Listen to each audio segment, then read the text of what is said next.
Pembacaan diambil dari Injil Yohanes bab 11 ayat 1 sampai dengan 44. Ada seorang yang sedang sakit, namanya Lazarus.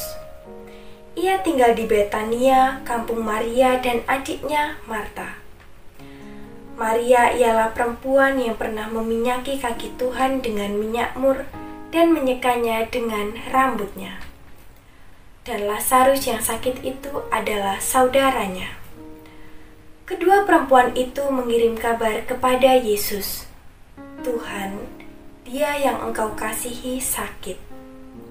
Ketika Yesus mendengar kabar itu, ia berkata, "Penyakit itu tidak akan membawa kematian, tetapi akan menyatakan kemuliaan Allah. Sebab oleh penyakit itu, Anak Allah akan dimuliakan." Yesus memang mengasihi Marta dan kakaknya dan Lazarus.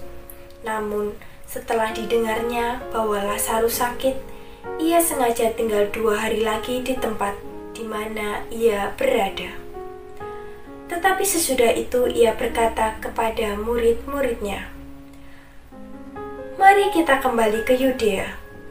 Murid-murid itu berkata kepadanya, "Rabi, baru-baru ini orang-orang Yahudi mencoba melempari engkau. Masih maukah engkau kembali ke sana?" Jawab Yesus, "Bukankah ada 12 jam dalam satu hari? Siapa yang berjalan pada siang hari, kakinya tidak teratuk, karena ia melihat terang dunia ini. Tetapi jika seorang berjalan pada malam hari, kakinya teratuk, karena terang tidak ada di dalam dirinya." Demikianlah perkataannya, dan sesudah itu ia berkata kepada mereka, "Lazarus saudara kita telah tertidur. Tetapi aku pergi ke sana untuk membangunkan dia dari tidurnya." Maka kata murid-murid itu kepadanya, "Tuhan, jikalau ia tertidur, ia akan sembuh." Tetapi maksud Yesus ialah tertidur dalam arti mati. Sedangkan sangka mereka Yesus berkata tentang tertidur dalam arti biasa. Karena itu Yesus berkata dengan terus terang, "Lazarus sudah mati. Tetapi syukurlah aku tidak hadir pada waktu itu, sebab demikian lebih baik bagimu, supaya kamu dapat belajar percaya. Marilah kita pergi sekarang kepadanya." Lalu Thomas yang disebut Didimus berkata kepada teman-temannya, yaitu murid-murid yang lain, "Marilah kita pergi juga untuk mati bersama-sama dengan dia." Maka ketika Yesus tiba, didapatinya Lazarus telah 4 hari berbaring di dalam kubur Betania yang terletak dekat Yerusalem, kira-kira 2 mil jauhnya. Di situ banyak orang Yahudi yang datang kepada Marta dan Maria untuk menghibur mereka berhubung dengan kematian saudaranya. Ketika Marta mendengar bahwa Yesus datang, ia pergi mendapatinya. Tetapi Maria tinggal di rumah. Maka kata Marta kepada Yesus, "Tuhan, sekiranya Engkau ada di sini, saudaraku pasti tidak mati. Tetapi sekarang pun aku tahu bahwa Allah akan memberikan kepadamu segala sesuatu yang engkau minta kepadanya." Kata Yesus kepada Marta, "Saudaramu akan bangkit." Kata Marta kepadanya, "Aku tahu bahwa ia akan bangkit pada waktu orang-orang bangkit pada akhir zaman." Jawab Yesus, "Akulah kebangkitan dan hidup. Barang siapa percaya kepadaku, ia akan hidup walaupun ia sudah mati. Dan setiap orang yang hidup dan yang percaya kepadaku tidak akan mati selama-lamanya." "Percayakah engkau akan hal ini?" Jawab Marta, "Ya Tuhan, aku percaya bahwa Engkaulah Mesias, Anak Allah, Dia yang akan datang ke dalam dunia." Dan sesudah berkata demikian, ia pergi memanggil saudaranya Maria dan berbisik kepadanya, "Guru ada di sana dan ia memanggil engkau." Mendengar itu, Maria segera bangkit lalu pergi mendapatkan Yesus. Tetapi waktu itu Yesus belum sampai ke dalam kampung itu. Ia masih berada di tempat Marta menjumpai dia. Ketika orang-orang Yahudi yang bersama-sama dengan Maria di rumah itu untuk menghiburnya, melihat bahwa Maria segera bangkit dan pergi keluar, mereka mengikutinya, karena mereka menyangka bahwa ia pergi ke kubur untuk menetap di situ.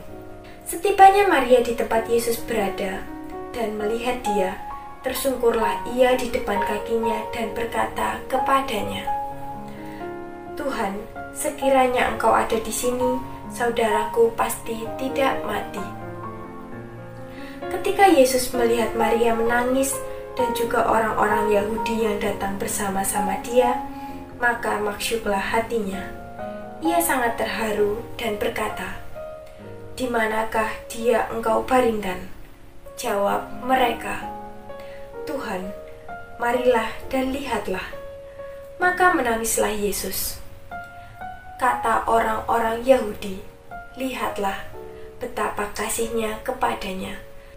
Tetapi beberapa orang di antara mereka berkata, "Ia yang memelekkan mata orang buta, tidak sanggupkah ia bertindak sehingga orang ini tidak mati?" Maka maksudlah pula hati Yesus. Lalu ia pergi ke kubur itu. Kubur itu adalah sebuah goa yang ditutup dengan batu. Kata Yesus, "Angkat batu itu."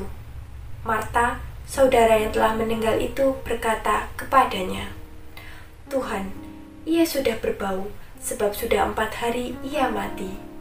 Jawab Yesus, "Bukankah sudah kukatakan kepadamu, jikalau engkau percaya, engkau akan melihat kemuliaan Allah?" Maka mereka mengangkat batu itu. Lalu Yesus menengadah ke atas dan berkata, "Bapa, aku mengucap syukur kepadamu, karena Engkau telah mendengarkan aku.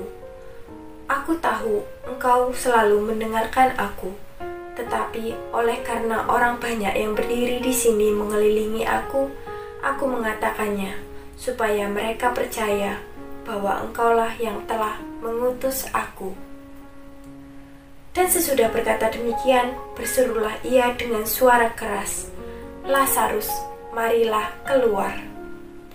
Orang yang telah mati itu datang keluar. Kaki dan tangannya masih terikat dengan kain kafan, dan mukanya tertutup dengan kain peluh. Kata Yesus kepada mereka, "Bukalah kain-kain itu dan biarkan ia pergi." Demikianlah sabda Tuhan. Halo, para sahabat KMPKS yang terkasih, apa kabar teman-teman yang ada di sana? Semoga semua dalam keadaan sehat. Kita jumpa lagi dalam pertemuan BKSN yang kedua dengan tema Yesus sahabat bagi mereka yang kehilangan. Judulnya menyedihkan ya. Tapi tidak apa-apa teman-teman. Ya, tema yang kedua ini cukup menarik ya, apalagi di tengah situasi pandemi COVID-19 ini. Banyak orang, atau mungkin dari keluarga kita sendiri, atau sahabat-sahabat kita, merasakan kehilangan. Kehilangan dari orang-orang yang mereka kasihi, kehilangan dari orang-orang mereka cintai. Saya juga bisa merasakan bagaimana sedihnya kehilangan orang-orang yang kita kasihi, karena saya pribadi pernah mengalami hal itu. Memang pandemi COVID-19 ini mungkin akan membuat kita merasakan sedih yang mendalam, apalagi kalau sampai hal itu terjadi pada kita, yaitu kehilangan orang yang kita kasih. Entah bagaimana, entah apa yang akan kita lakukan. Tapi menariknya adalah teman-teman, dalam Injil yang kita renungkan hari ini, yang dibacakan tadi oleh teman kita dari Yohanes bab 11 ayat 1 sampai 45, kita diberi peneguhan oleh Yesus sendiri. Ketika Marta dan Maria merasa begitu sedih karena Lazarus meninggal, Yesus datang kepada mereka. Di dalam kesedihan itu, Yesus tidak tinggal diam, melainkan Yesus hadir sebagai sahabat bagi mereka yang kehilangan. Di awal kita melihat dalam kisah tersebut bagaimana Yesus mencoba untuk mendengar kesedihan dan juga perasaan yang dialami oleh Marta. Tidak banyak kata yang dikeluarkan Yesus, cuman pada akhirnya Yesus menjawab bahwa dengan cara itulah maka kemuliaan Allah akan ditampakkan. Nah, teman-teman, kita tahu bahwa Marta percaya akan kemurahan hati Allah dan akan keajaiban yang akan diberikan Allah melalui putranya Yesus. Sebagaimana iman Marta kepada Yesus, begitu pula kita diundang dalam pertemuan bulan kitab suci nasional yang kedua ini. Mungkin kita merasakan kesedihan, walaupun mungkin kita tidak merasakan kesedihan ditinggal orang-orang yang kita kasihan, tapi kita juga sedih merasakan kehilangan pacar misalnya, kehilangan waktu untuk nongki-nongki bersama teman-teman, kehilangan kesempatan untuk mengunjungi kampus bagi maba-maba yang belum tahu bagaimana bentuk kampusnya, dan banyak kehilangan-kehilangan lain yang mungkin pernah kita rasakan. Nah, sebagaimana pengalaman Marta, kita diundang untuk terus memautkan hati dan memberikan kepercayaan serta berharap kepada Yesus sendiri, kepada Allah sendiri. Karena apa? Ketika kita bercerita, ketika kita membagikan kesedihan dan rasa kehilangan kita, kegalauan kita, kecemasan kita kepada Yesus, Yesus dengan penuh kesetiaan mendengarkan cerita teman-teman. Mungkin tidak sekarang ditanggapi oleh Yesus, tetapi ketika teman-teman sudah memautkan hati dan menyerahkan iman teman-teman kepada Yesus sendiri, percayalah, akan ada waktu yang tepat tiba pada waktunya ketika teman-teman sudah mau berharap kepada Yesus. Saya percaya hal itu. Oleh karena itu, sebagaimana Marta juga mempercayakan dirinya, mempercayakan imannya kepada Yesus, kita juga diundang untuk mempercayakan lebih dalam rasa kehilangan kita, kesedihan kita, kegalauan kita kepada Yesus sendiri. Karena percayalah, di tengah rasa kehilangan kita, kesedihan kita, Yesus hadir sebagai sahabat yang mendengarkan dan menemani kita, bahkan yang akan menjawab doa-doa dan segala kegelisahan yang kita alami. Semoga permenungan ini boleh semakin menguatkan dan meneguhkan iman teman-teman sekalian. Hidupkan PKS!